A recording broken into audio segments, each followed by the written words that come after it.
कहाँ से शुरुआत करूँ आज वीडियो का पता नहीं चल पा रहा है, क्योंकि भोपाल की बहू नीतू मेहना के परिवार में एक दुखद घटना हुई है। आप सबको पता चल ही चुका होगा। नीतू मेहना के देवर की आकस्मिक मौत हो गई है। हार्ट अटैक की वजह से उनका निधन हो गया है। कम उम्र में किसी अपने को अचानक से इस तरह खो देने का दुख क्या होता है, ये शब्दों में बयां नहीं किया जा सकता है। दुख की इस घड़ी में हम सब की संवेदनाएं नीतू मेहना के साथ है।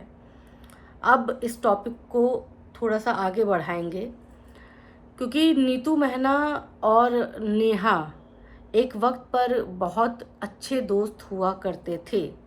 उनकी दोस्ती में दरार 6 महीने पहले एक विवाद की वजह से हुई। आप सबको वो विवाद पता ही होगा, और उस विवाद की वजह से ये हंसती मुस्कुराती जोड़ी जो थी दोनों की टूट गई। और ऐसा नहीं कहेंगे कि हमेशा के लिए टूटे, क्योंकि मैंने बहुत सारे रिश्ते जो है बहुत गलत चीज़ों की वजह से टूटते हुए और जुड़ते हुए भी देखा है। तो कब किससे रिश्ता टूट जाए और कब किससे रिश्ता जुड़ जाए, कुछ नहीं कहा जा सकता। जब तक इंसान का जीवन है तब तक संभावनाएं बनी रहती हैं। अब ये एक चीज़ मुझे थोड़ी सी खली, आप सब मुझे यहाँ पे करेक्ट भी कर सकते हैं। मुझे लगा कि ये वो वक्त है, नीतू मेहना के परिवार में इस तरह की घटना हुई है तो ये वक्त था जब दुश्मन भी फ़ोन करता है और खैर खबर लेता है, अपना दुख प्रकट करता है। लेकिन इस वक्त पर निष्ठुर हो जाना, इस वक्त पर भी अपनी दुश्मनी याद रखना, मुझे नहीं लगता कि सही है। और आप सबको क्या लगता है, ये तो आप सब कमेंट करके मुझे बता ही दीजिएगा।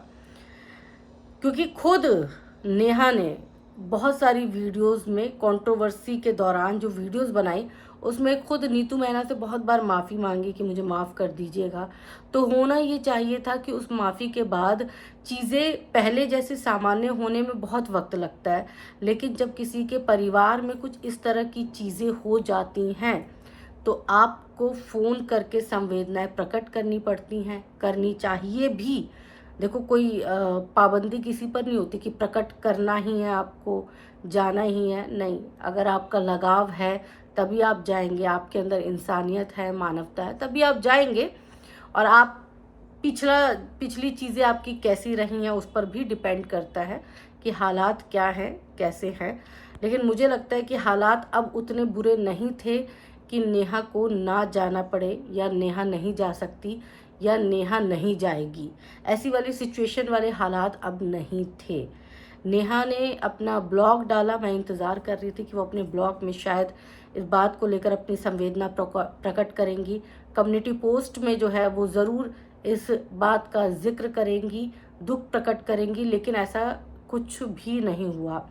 और नीतू मेहना उनके दुख की साथी थी।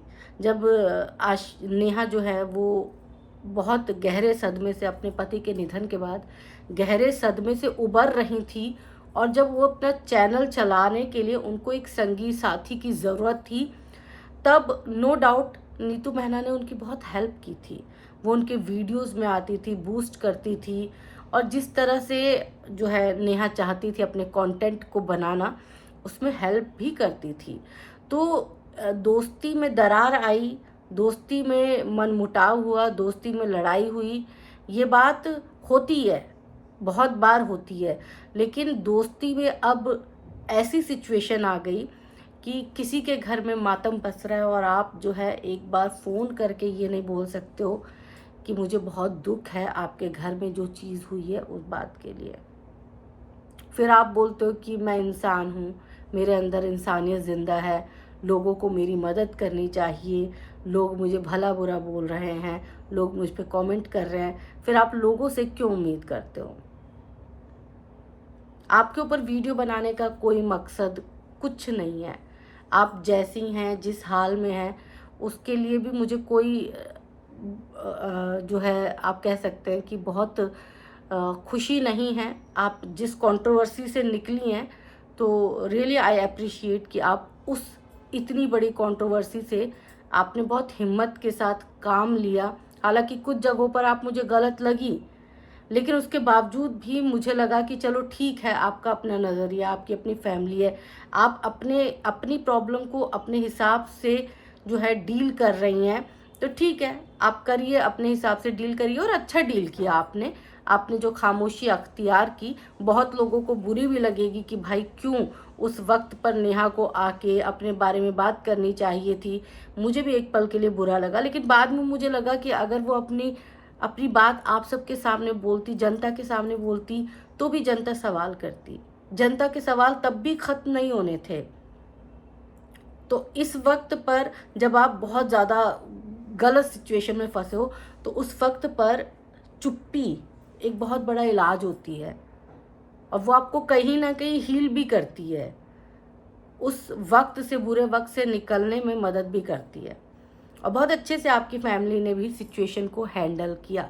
कहीं कहीं आप गलत थे, मुझे भी गलत लगे, लोगों को भी गलत लगे, लेकिन उसके बावजूद ठीक है, चीज़ें सही गलत चलती रहती हैं।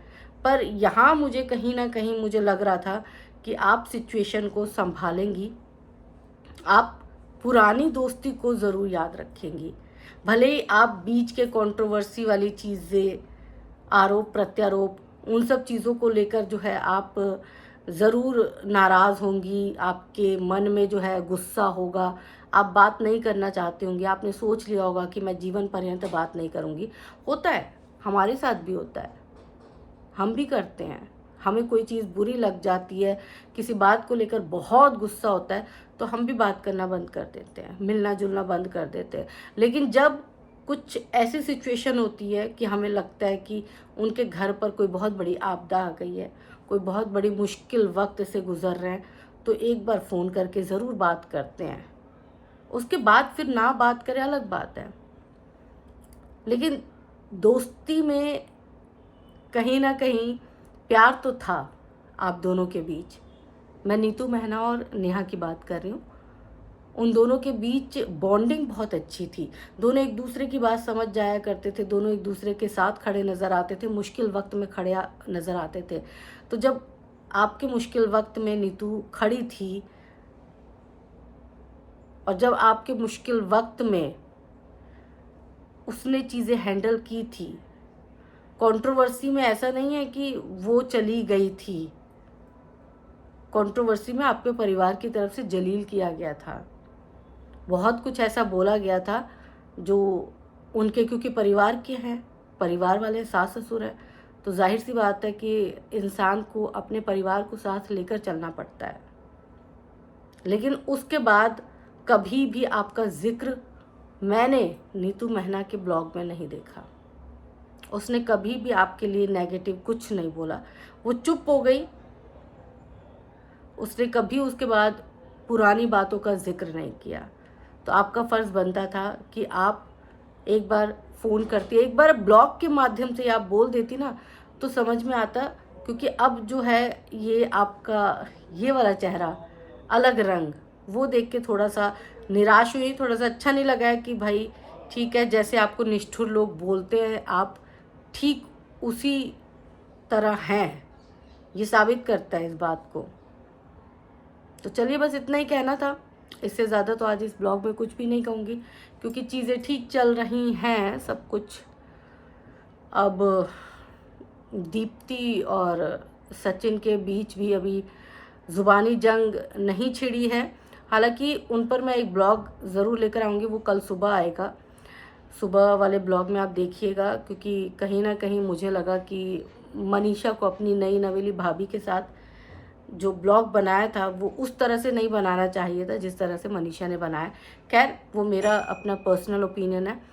तो चलिए, इस ब्लॉग को यहीं पर ख़त्म करते हैं, और आप सब ज़रूर कमेंट करके बताइएगा कि क्या नेहा को इस वक्त पर बात करनी चाहिए थी फ़ोन पर, या फिर एक पोस्ट के माध्यम से अपनी संवेदनाएं प्रकट करनी चाहिए थी या नहीं चाहिए थी।